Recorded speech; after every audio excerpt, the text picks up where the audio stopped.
Втора част. Ето, че и аз вече направих моето тънко прозрачно листче. Сега трябва, преди да го залепиме, трябва да направиме дупчицата вътре. Как ще я направим? С мини ножичка. Взимате ножичката.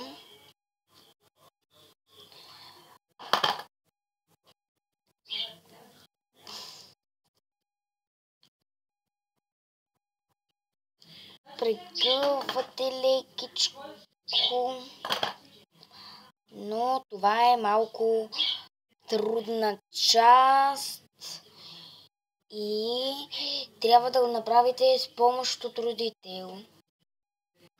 Ето че и аз вече моето го направих кръгче. Сега изчакайте малко, че това ми се разпадна и малко се намърси, ще иде да го измия на чешмата. Ето, аз моето го оправих, вече не е мръсно.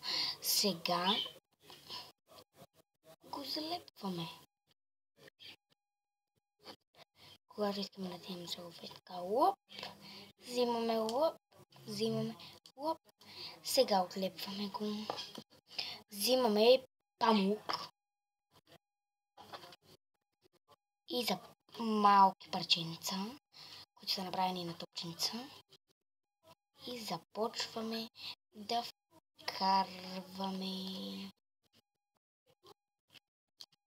Изчакайте, че на мене ми се размести.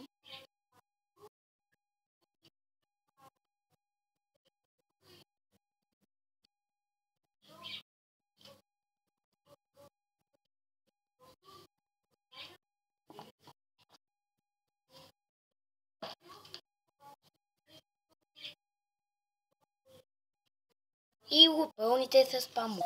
Ето, аз направих моето пакетче салфетки. Мини пакетче салфетки Бебе Уан. То вижте, само понякога тук се размества, но това защото още лепилото не е изсъхнало. Тук може да ви се разлепи, както на мене, но взимате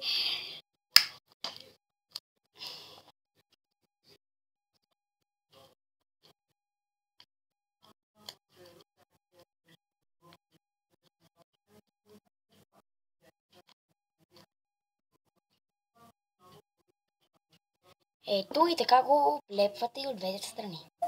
Ето, приятели, днес ви показах как да си направите мини пакетче Бебе Уан кърпички. Може да се абонирате на моя сайт в YouTube. Как се прави многоточие и ще научите от него много други неща. Благодарям ви. Чао! Обичам ви!